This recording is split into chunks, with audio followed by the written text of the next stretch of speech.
Hello, this is Mami Zell, and for today's episode ay pag-uusapan natin on how to add and subtract decimals.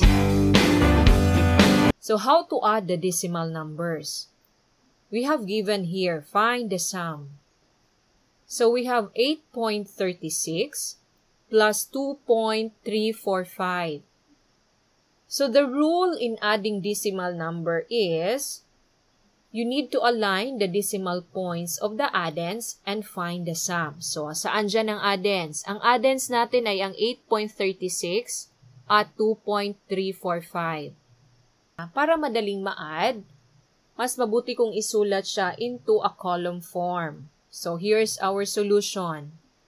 So, 8.36 plus, anong nakasabi? Align the decimal points. So, saan yung decimal points? Anong nasa left ng decimal point?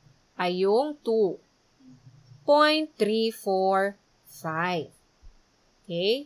So, with this example, we can see meron siyang space dito. So, you can write 0 at the end of the first addends. Anyway, it doesn't change the value. So, we add 0. So, now, let's find the sum. So, 0 plus 5 is equal to 5. 6 plus 4 is equal to 10. So, bring down 0. Carry 1. 1 plus 3 is equal to 4. 4 plus 3 is equal to 7. And then, bring down the decimal point. And then, 8 plus 2 is equal to 10. So, the answer is 10.705. So, madali lang siya, diba? If naka-review na kayo ng addition, madali na lang ito sa inyo. Ang i-remember nyo lang ay dapat naka-align itong decimal point. So, let's proceed on how to subtract the decimal numbers. Find the difference. 5 minus 2.123. So, what's the rule? Align the decimal point of the minuend and the subtrahend. Then, find the difference. So, ito yung minuend natin. Ito naman yung ating subtrahend. Okay, so how we write it in column form?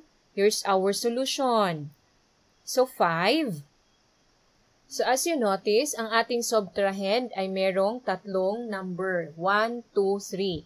So, we can express 5 also as 5.000.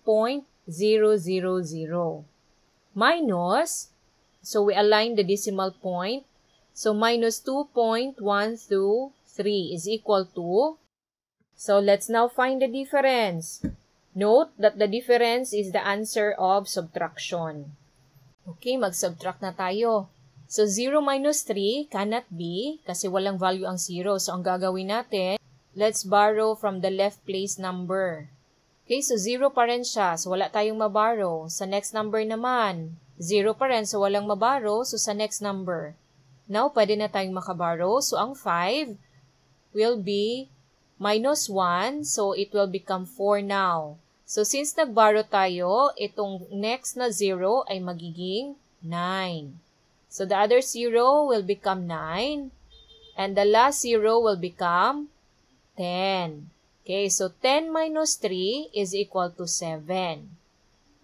9 minus 2 is equal to 7. 9 minus 1 is equal to 8. And then, write the decimal point. And then, 4 minus 2 is equal to 2. So, the answer is 2.877. I hope nasundan natin. So, madali lamang ang addition and subtraction. So, ang kailangan lang nating i-remember ay dapat naka-align yung decimal point. I hope meron tayong natutunan sa episode na ito. Hanggang sa muli, paalam!